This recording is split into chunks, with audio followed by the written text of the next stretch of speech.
You know how it is, you really want to understand something important, get past the headlines, but digging through everything, it can feel overwhelming. Yeah, definitely. Well, that's exactly why we're here. Today we're doing a deep dive into something really complex, really critical: restorative justice and juvenile life without parole, or JLWOP. That's right. And we've pulled together quite a range of sources, everything from the basic ideas of restorative justice to the science of how teenage brains develop, key court cases, ethical arguments, the works. Hmm. Our goal is really to unpack the complexities around JLWP, looking at it specifically through that restorative justice lens. Then, to make it sort of more concrete, we'll keep coming back to a specific case during our chat. Right. The case of Draper, sentenced to JLW in Idaho at 16 alongside a friend. It's a pretty stark example of the issues, especially when you think about how much peers can influence teenagers. Hugely influential. Okay, let's get into it. Maybe we should start with the basics. Like, what is restorative justice and how does it stack up against JLWOP? Yeah, good starting point. Yeah. The really striking thing about restorative justice is how it shifts the whole perspective. Uh-huh. Instead of just focusing on, punishing someone for breaking a law, the main idea is to focus on the harm done to people, to relationships. Okay. So the core principles really emphasize, first, understanding what the victim needs, and then addressing those needs. It's also about making sure the person who caused the harm, well, understands the impact of what they did. Right. Real accountability. Exactly. And taking responsibility to try and make amends. It also tries to involve everyone affected the victim, the person who caused harm, even the community, in figuring out how to heal and rebuild, rather than just, locking someone away forever. And, importantly, it respects the dignity of everyone involved, even the person who did the harm. So it's accountability that's like deeper than just doing time. It's about really getting the impact, building empathy, actively trying to fix things. That's the idea. That sounds like an approach that could be, well, especially useful for young people who are still figuring things out, still developing. Precisely. And that's where you immediately see the clash with JLWOP. Right? Yeah. Juvenile life without parole just by definition slams the door on healing for victims in many ways because the person responsible can never fully engage over time. It prevents the offender from ever truly making amends down the line. And it obviously wipes out any real chance of reintegration. Right. End of story. Yeah. Restorative justice, especially for young people, it recognizes they're still developing.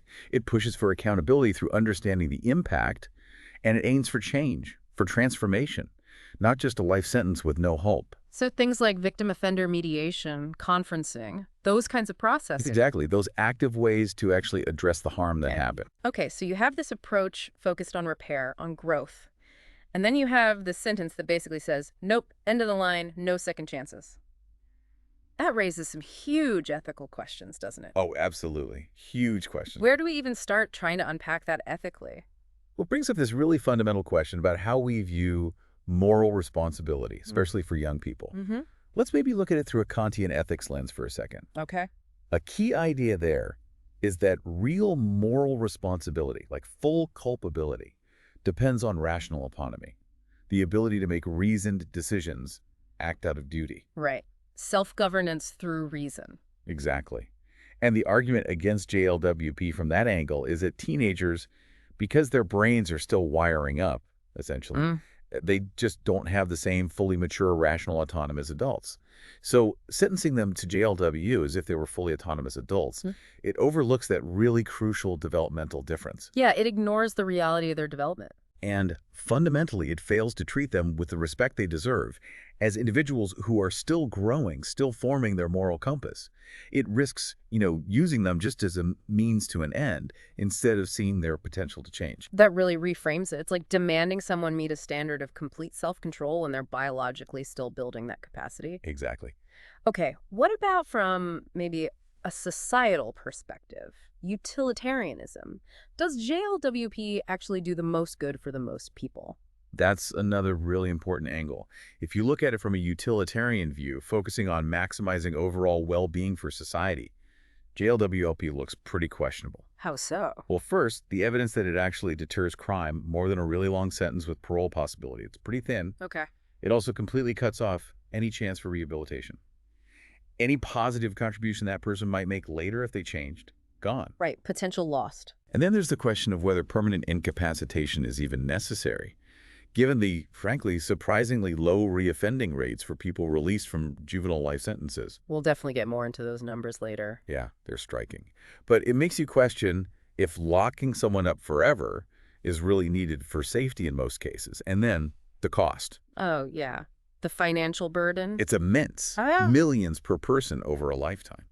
You have to ask, could that money be way better spent on prevention, on rehabilitation programs that might actually boost public safety more effectively? So from that cost-benefit, societal good angle, JLWP doesn't seem to hold up well either. The arguments for it seem pretty weak, yeah. And circling back to restorative justice, JLWP just feels completely counter to its core aims. It really does. Restorative justice is all about accountability, yes, but it's equally about healing, reintegration, respecting that developmental stage in adolescence, aiming for transformation. JLWP just sends a message of permanent condemnation. That's it. You're done. And there's that argument you hear sometimes that it's like a delayed death penalty. Exactly. That's a powerful way to put it. Yeah. Because it is irreversible. It guarantees they'll die in prison no matter how much they mature or change. It just completely denies any possibility of redemption. That's incredibly stark, and it feels so out of sync with how most of the world sees this, right? It really is fascinating. The U.S. is basically alone on this. Really, alone. Virtually alone. Article 37A of the UN Convention on the Rights of the Child, the CRC explicitly bans life imprisonment without possibility of release for crimes committed under 18. And how many countries follow that? 196 countries have ratified it. Basically every nation on Earth except the U.S. Wow. That's quite a consensus. It's an overwhelming global agreement. Yeah. It really highlights how isolated the U.S. position is. Many legal experts argue this constitutes customary international law, meaning it should be binding even on countries that haven't ratified. So it might even be a legal obligation, internationally speaking. That's the argument. And JLWOP clearly violates core CRC principles. The child's best interest being paramount, their right to life and development, inherent dignity, and the whole point of juvenile justice being rehabilitation and reintegration. So ethically, from multiple angles, Kantian, utilitarian, restorative justice, international human rights, JLWOP looks really, really problematic. Deeply problematic. And so much of this seems to hinge on the fact that we're talking about young people. Their brains are still developing. Exactly. Which brings us right to the science of adolescent brain development. What does that tell us about how responsible kids actually are? The neuroscience here is, well, it's absolutely critical to understanding this whole issue. Okay. One key concept is this thing called maturational imbalance. Basically, the prefrontal cortex, that's the part for impulse control, planning, thinking about consequences. A brain CEO, sort of. Kind of, yeah. That part develops more slowly than the limbic system. That's the emotional center, the reward-seeking part. So you've got this powerful engine, the emotions, the rewards, but the brakes, the prefrontal cortex, aren't fully developed yet. Ah, okay. Like a car with a V8 engine and bicycle brakes. That's a great analogy. And that neurological difference directly feeds in to the higher risk-taking, the impulsivity we see in teenagers. So their brains are literally wired differently at that stage, making impulsive actions more likely. Precisely. But it's not just about what's less developed. It's also about the incredible capacity of the teenage brain to change and adapt. Neuroplasticity. Right, the ability to rewire itself. Exactly. Their brains are highly adaptable, constantly learning and changing throughout adolescence, which makes a powerful case against saying a mistake made native in then defines them forever. It argues against this idea of permanent incorrigibility. So the potential for real change, for rehabilitation, is much higher in teens than in adults. Absolutely. And this whole developmental stage impacts their decision-making in really specific ways. Look. Weaker impulse control generally, difficulty fully grasping long-term consequences. They're much more sensitive to immediate rewards, seeking out novelty and excitement. And this is especially true when emotions are running high or when their friends are around. That's sometimes called hot cognition. Hot cognition. Yeah, their judgment in those hot moments can be way worse than when they're calm and thinking things through rationally, like in a cold state. And that peer influence piece is huge, right? Thinking back to Draper again. It's massive. Neuroscience actually shows this. At a neuro level, when teens are with peers, the reward centers in their brains light up more during risk-taking compared to adults. So their brains are literally pushing them towards risk when friends are involved. It seems that way. which fits perfectly with what we see behaviorally, right? Yeah. Teenagers take way more risks when they're with friends. Yeah, absolutely. And that's critical for understanding why co-offending crimes committed with others is so common in juveniles. Some studies put around 40% of youth offenses. Criminology theories like differential association, social learning, they back this up too. Kids learn and reinforce behavior, including bad behavior, from their peers. Draper's case, acting with another teen, is a classic example of that dynamic. Okay, so the science is pretty clear. You just can't hold kids to the same standard of culpability as adults because their brains are fundamentally still under construction. That's the strong implication, yes. So how has the legal system tried to grapple with these documented differences? You mentioned the Eighth Amendment. Right. That's where the children are different doctrine comes in. Mm. It's part of the Eighth Amendment jurisprudence, the part that bans cruel and unusual punishment. Okay. And over the last, say, 20 years, the Supreme Court has handed down some really landmark decisions that explicitly recognize these developmental differences when it comes to sentencing. Right, let's walk through those. Roper v. Simmons was the big one on the death penalty, wasn't it? Huge one. 2005, it abolished the death penalty for anyone under 18 when they committed the crime. And the court's reasoning? Very clear. Kids lack adult levels of maturity and responsibility. They're more vulnerable to negative influences and peer pressure. And crucially, their character isn't fully formed yet. They're not finished products. Okay. Then came Graham v. Florida. What did that establish? Graham, in 2010, banned JLWOP, life without parole, for any crime other than homicide committed by a juvenile. Right. Non-homicide cases. Yeah. The court said these kids have twice diminished moral culpability compared to adults who commit the same non-homicide crime, and therefore they must have a meaningful opportunity for release based on showing they've matured and rehabilitated. And then Miller v. Alabama took that logic into homicide cases. It did. In 2012, Miller said mandatory JLWOP sentences for juveniles, even in homicide cases, are unconstitutional. So no automatic life without parole. Right. Sentencing has to be individualized. Judges must consider the mitigating qualities of youth, their age, immaturity, background, family situation, potential for change, all of it. The court specifically said JLWOP should be uncommon, reserved only for the rare case of irreparable corruption, not just transient immaturity. Big difference. And Montgomery v. Louisiana made Miller retroactive. Yeah. Applied it to past cases. Exactly. Montgomery in 2016 confirmed that children are constitutionally different for sentencing and said Miller applied retroactively. It reinforced that JLWOP for kids should only be for the rarest permanent incorrigibility. Otherwise, they need that meaningful chance for release. Okay, and the most recent one was Jones v. Mississippi. That one felt like a slight maybe adjustment. Jones in 2021 created a bit of stir. It held that while the sentencing court must consider the kid's youth as a mitigating factor, it doesn't necessarily have to make a separate, specific finding on the record that the child is permanently incorrigible before imposing a discretionary JLWOP sentence. So they still have to consider youth, but don't need that extra finding explicitly stated. That's the gist. Though the core principle from the earlier cases that youth is a crucial constitutional factor still stands.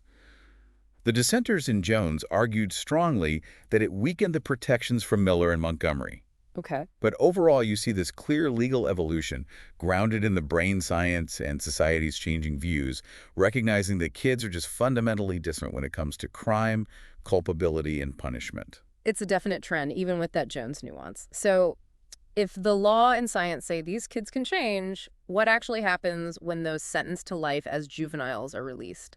Is there a big public safety risk like some people fear? Well, the data on recidivism reoffending among released juvenile lifers is, honestly, it's quite remarkable. Yeah, how so? It directly challenges that common fear. Study after study shows really low rates of reoffending. Like how low? Okay, so one big study in Philadelphia looked at folks released after serving JLWOP sentences. The reconviction rate for any new offense, just 1.14%. 1.14%, that's incredibly low. It really is. Another study found only 5.2% faced any new criminal charges, and most of those were for non-violent stuff. It's astonishingly low, especially compared to recidivism rates for other groups. That really does undercut the whole danger to society argument for keeping them locked up forever. It absolutely does. Yeah. And this isn't just a handful of people. We're talking over 1,000 individuals originally sentenced to JLWO who've been released because of Miller and Montgomery. 1,000 people. Wow. Yeah, and the low reoffending rates, especially for serious violent crime, hold true across that large group. Yeah. A study just this year, 2024, indicated 87% of the original JLWO population had been resentenced, and 1,070 were already out. So the real-world evidence just doesn't support the public safety argument for JLWO. It strongly suggests the opposite, that permanent incapacitation isn't necessary in the vast majority of these cases. Which means those utilitarian arguments we talked about earlier really start to crumble, don't they? They really do. Let's maybe revisit those utilitarian points against JLW in a bit more detail. First, deterrence. Like we said, there's hardly any evidence JLWOP deters more than just a very long sentence with parole eligibility. Some research even suggests super harsh sentences can backfire, maybe increase crime. Right. And the rehabilitation point. JLWP completely eliminates it. No chance for release based on change or growth. That's a huge loss of potential positive contribution, especially given that adolescent brain plasticity we talked about. And the fact that most kids just age out of crime naturally. Exactly. Most youth naturally desist from crime as they mature into adulthood. It's a well-known criminological finding. Okay, and the cost again. And the fiscal burden is just massive. Millions per person. Couldn't that money be much better used on prevention, education, mental health support, things that might actually prevent crime in the first place? It seems logical. And the low recidivism rates really challenge the necessity of permanent incapacitation for public safety. That Philadelphia example, projecting maybe $9.5 million saved over 10 years by releasing former juvenile lifers, that highlights the potential economic upside too. So, purely practically, cost-benefit-wise, JLWOP looks like a bad deal for society. It certainly seems that way based on the evidence. Let's loop back to the philosophy side again. We touched on Kantian ethics, but can we explore that connection to the moral agency, the decision-making capacity of young people more deeply? Yeah, definitely. So remember, Kant connects full moral blame, full culpability to rational autonomy, being able to guide yourself by reason and having a well-formed conscience, acting from duty, respecting that categorical imperative. Act as you'd want everyone to act. Right. Universal principles. Rationality is key. The argument against JLWP is that teenagers, because their brains are still developing, just don't have that fully mature adult-level rational autonomy. They're more swayed by peer pressure, emotions, wanting instant gratification, which makes it harder for them to consistently act purely from duty or fully think through the universal implications of their actions. Their moral machinery is still under construction. So because their rational decision-making isn't fully online yet, their moral responsibility is different too. That's the core argument. Diminished autonomy implies diminished culpability. So treating them as if they were fully autonomous adults, imposing an irreversible sentence like JLWOP, it fails to respect their developing moral agency, fails to respect their dignity as people still capable of growth. It violates that Kantian principle of humanity, not treating people just as means to an end. Exactly. Especially when they have so much potential for positive change still ahead of them. And, it's worth noting that even for adults, that ideal of perfect Kantian rational autonomy is pretty high bar, maybe unrealistic. Good point. So applying it fairly to kids really requires acknowledging their developmental limits, which points towards reduced responsibility, not the absolute permanent condemnation of JLWOP. It really does always circle back to that core idea. Children are different. How have legal guidelines or model policies tried to embed this beyond just the Supreme Court cases, like for parole boards maybe? Right. There are model policies designed to guide parole boards specifically when they review cases of people sentenced as juveniles. And they really stress that this review has to be different from a standard adult parole review. The main focus needs to be on their maturity now and their rehabilitation since the crime. So looking at how they've changed and grown? Exactly. Things like their emotional maturity, judgment, have they built positive relationships, participated in programs, how's their conduct been, that kind of thing. Makes sense. And crucially, these policies often say their age at the time of the crime should not be used as an aggravating factor, something counting against them in the parole decision. So it's not about rejudging the crime, but assessing the person today. Precisely. The policies often state parole shouldn't be denied just based on how bad the original crime was, because that was already factored into the sentence. The focus has to be on who they are now and if they seem ready to live safely outside. We talked earlier about the strong international opposition to JLWP. Can we dig a bit deeper into that UN Convention on the Rights of the Child? Why is it so significant here? The CRC is really pivotal. As we said, Article 37A is crystal clear. It prohibits life without parole for any offense committed under 18. No ambiguity. and the near universal ratification, except the U.S. Yes, 196 countries. That overwhelming agreement creates a powerful global consensus. Like we discussed, many scholars see this as establishing customary international law. Binding on everyone, including the U.S., in theory. That's the argument. And JLWP just flies in the face of several core CRC principles. The child's best interests always come first. Their right to life and maximum development, non-discrimination, inherent dignity, and the whole purpose of juvenile justice being rehabilitation and reintegration back into society under Article 40.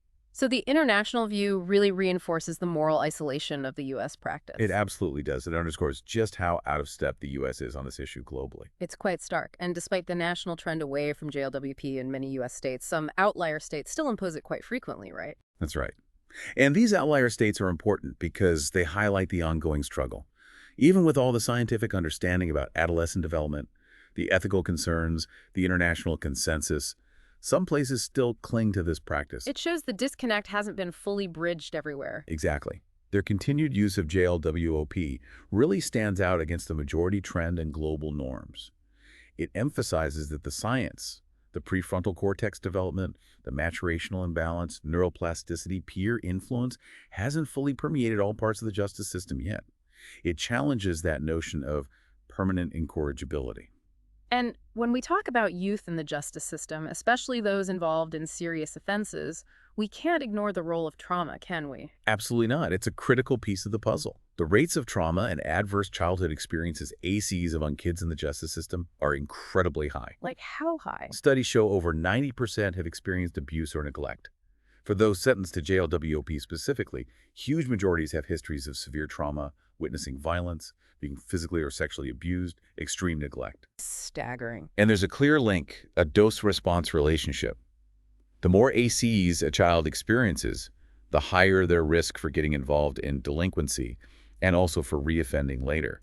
Neglect, in particular, seems strongly linked to recidivism. It's just a devastating cycle. Early trauma increases the risk of ending up in the system. Exactly. Trauma messes with brain development. It often leads to mental health problems, substance abuse, which then increase the risk of offending behavior. There's that powerful quote from Xavier McElrath-Bay, who was incarcerated as a kid himself. Remind me. He said something like, "I didn't have a violent nature. I had a violent environment. I had violence surrounding me. But deep down, as a child, I didn't want those things." Yeah. It really speaks to the impact of surroundings. Yeah. Another research backs this up. Kids with incarcerated parents are more likely to end up incarcerated. Victims of violence are more likely to later commit violence. It shows how environment and trauma shape these pathways. It paints such a different picture than that old, awful super predator myth. Completely different. And damaging. Speaking of costs, again, we know JLWP is incredibly expensive. What about the flip side? The potential savings from not using it, from investing elsewhere. The cost-benefit numbers are really compelling when you look at alternatives. Right. Okay, so incarcerating a kid costs, what, $88,000 to over $215,000 a year? Millions for a life sentence. Astronomical. But look at alternatives. Diversion programs, like in Florida, save tens of millions and resulted in lower future felony rates. Therapeutic programs like aggression replacement training show huge returns, like $11 saved for every $1 spent, plus big drops in reoffending. So cheaper and more effective at reducing crime. Seems that way.